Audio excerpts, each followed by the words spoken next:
Quelque temps après. Maya m'évite, Lamine. J'ai essayé de l'appeler, j'ai envoyé des messages, des vocaux, même un mail, silence radio. Pas un mot, pas un signe. J'ai cette sensation qu'elle s'éloigne chaque jour un peu plus, et moi je suis là, impuissant, à regarder quelque chose de précieux s'effondrer. Et tu t'attendais à quoi? À ce qu'elle te remercie de revenir vers elle après avoir caché autant de choses. Maya est blessée, Malik. Et sincèrement, elle a toutes les raisons de l'être. Tu l'as mise dans un film dont elle ignorait le scénario, et aujourd'hui elle ne veut plus jouer.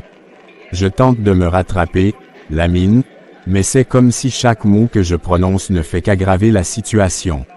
Je dis que je l'aime, mais mes actes disent autre chose. J'ai l'impression de perdre quelque chose que j'ai à peine eu le temps de tenir entre mes mains. Tu as trop tardé à lui dire la vérité. Pas juste pour Nafi, mais pour tout. Ton passé, la promesse, la pression familiale. Tu as laissé les non-dits s'installer jusqu'à ce qu'ils deviennent des murs. Et maintenant, tu es là à vouloir reconstruire avec les débris. Je veux la reconquérir, mais j'ai l'impression que les gestes ne suffisent plus. Les mots encore moins. Tu crois qu'il me reste une chance? Ou bien c'est déjà terminé et je suis le seul à m'accrocher à une illusion? Si tu veux la reconquérir, alors fais-le avec des preuves. Coupe les ponts avec ce qui la blesse. Assume tes erreurs. Dis à Nafi que c'est fini. Prends tes distances avec ce passé qui t'enchaîne. Ce n'est qu'à ce prix que Maya pourra envisager de te croire à nouveau. Mais Nafi est une menace. Elle tient ma famille à la gorge, elle parle de médias, de réputation. Et maintenant, même ma mère semble lui donner raison. Comme si je n'avais plus mon mot à dire, comme si mon destin était un dossier qu'on signe sans moi. Tu es un homme ou pas, Malik? Parce que là, on dirait que tu laisses tout le monde choisir à ta place. Si tu veux Maya, alors lève-toi. Prends position. Tu ne peux pas aimer une femme tout en restant assis dans le confort de ta peur. Et Maya, elle ne me croit plus. J'ai vu dans ses yeux qu'elle doutait même de mes silences. C'est comme si tout ce qu'on a vécu s'était retourné contre moi, comme si même les bons souvenirs devenaient suspects, contaminés par mes omissions. C'est normal, tu lui as enlevé le sol sous les pieds. Elle se protège, elle ne sait plus faire la part des choses entre ce qui était vrai et ce qui était joué. Tu as mis des ombres là où elle voyait clair, maintenant elle avance à tâtons. J'aurais dû lui dire dès le début, tout, même si ça faisait peur, même si ça faisait mal. Mais j'ai eu peur qu'elle parte si elle savait tout. Et maintenant, ironie du sort, elle s'éloigne justement parce que je n'ai rien dit. Tu as merdé, c'est clair. Mais ce n'est pas une condamnation à perpétuité. Tu as le droit de te rattraper, mais seulement si tu le fais sincèrement. Pas avec des excuses mécaniques, pas avec des gestes désespérés. Trouve un acte fort, quelque chose qui parle pour toi. Et si elle est déjà partie, si dans sa tête, elle a déjà fermé la porte, si tout ce que je pourrais dire ou faire ne sera qu'un bruit de fond face à sa douleur. Je ne sais même plus si j'ai le droit d'espérer. Alors tu apprendras, peut-être à la dure, peut-être dans la douleur, mais au moins, tu auras essayé. Et si elle t'aime encore, même un peu, tu as peut-être une dernière carte à jouer. Une seule, joue-la bien. Je suis paumé, Lamine. J'ai le cœur en vrac, la tête pleine de regrets. Mais une chose est claire. Je ne peux pas continuer ma vie comme si Maya n'avait jamais existé. Je dois essayer, une fois, pour elle, pour moi, pour ce qu'on aurait pu être. Alors fonce, mais pas avec des mots. Avec des preuves, avec du courage, avec des actes. Et quoi qu'il arrive, sache que c'est pas ta douleur qui va parler pour toi. C'est ta capacité à réparer, à choisir, à trancher avec tout ce qui t'a empêché d'aimer correctement. Un mois après. Malik, on doit parler. Et cette fois, je veux qu'on aille droit au but. Pas de détour, pas de mots doux pour adoucir la douleur. Juste la vérité, brute, sans maquillage. Parce que je suis fatiguée de tourner en rond avec toi. D'accord. Je t'écoute. Dis-moi ce que tu ressens vraiment. Même si c'est dur, même si ça me brise, je veux tout entendre. Je suis là pour comprendre, pas pour fuir. Je ne veux plus me cacher derrière mes erreurs. Je n'en peux plus, Malik. Cette histoire me vide, elle me ronge. J'ai l'impression de porter un poids qui n'est même pas le mien, et toi tu regardes, impuissant. Je me sens seule dans cette relation, comme si j'étais la seule à me battre. Je sais que j'ai merdé, Maya. Je ne vais pas nier. Mais je veux réparer, je te le jure. Je veux qu'on avance ensemble. Trouvons une solution, Un terrain stable. Je suis prêt à faire les efforts qu'il faut pour nous deux. Tu sais, parfois, aimer quelqu'un ne suffit pas. J'ai l'impression de marcher sur une corde raide, suspendue entre la peur de tomber et l'espoir que tu me rattrapes.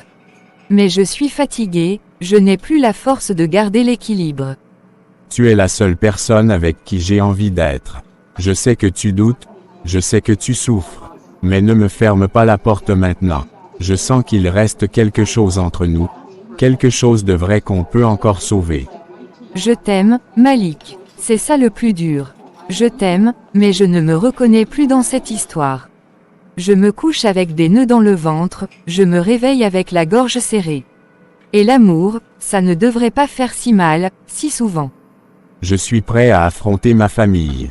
À dire à Nafi que c'est fini, une bonne fois pour toutes. Je veux faire le ménage dans ma vie pour y faire de la place pour toi. Mais je ne peux pas changer tout ça si tu n'es plus là pour y croire. Et si le problème, Malik, ce n'était pas seulement ta famille ou Nafi? Et si le vrai souci c'était toi? Ta manière de fuir, de choisir le silence plutôt que la vérité? Et si tu ne savais pas encore aimer sans blesser? J'ai voulu te protéger, Maya. Je croyais que cacher certains trucs éviterait les drames. Mais j'ai juste creusé un gouffre entre nous. J'ai laissé mes peurs décider à ma place. Et aujourd'hui je le paye. Je ne t'en veux pas. Je te comprends, quelque part. Mais moi j'ai besoin de paix, de clarté. Et avec toi, en ce moment, je n'ai ni l'un ni l'autre. Je vis dans l'attente d'un autre drame, d'un autre non-dit. Et tout ce qu'on a vécu, tu veux dire que ça ne compte plus? Les fous rires, les silences partagés, nos projets, nos gestes, tu vas juste tirer un trait sur tout ça comme si c'était un chapitre qu'on referme. J'y pense tous les jours, Malik. Tous les jours. Et j'ai mal tous les jours. Mais je ne peux pas continuer à vivre un amour qui m'épuise. J'ai besoin de me retrouver, de respirer sans avoir peur de ce que je vais découvrir demain. Dis-moi qu'il reste une chance. Une minuscule, infime chance. Dis-moi que ce n'est pas fini. Pas complètement. Je ne veux pas croire que ce qu'on a construit est déjà ruiné. Dis-moi que je peux encore espérer. Je ne peux pas te promettre ça.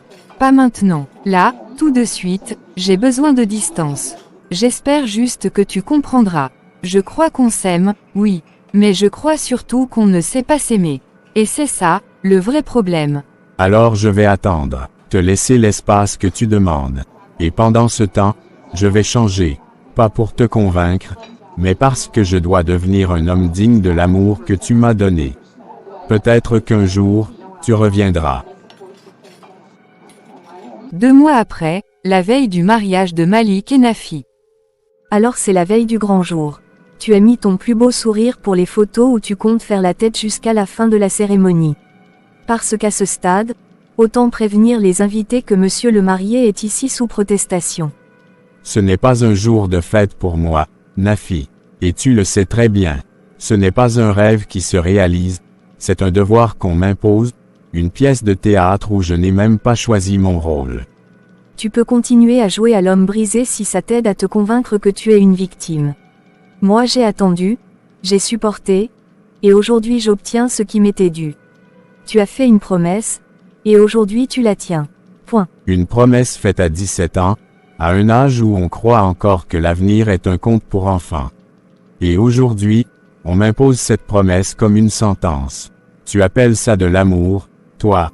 J'appelle ça de la loyauté, de la responsabilité.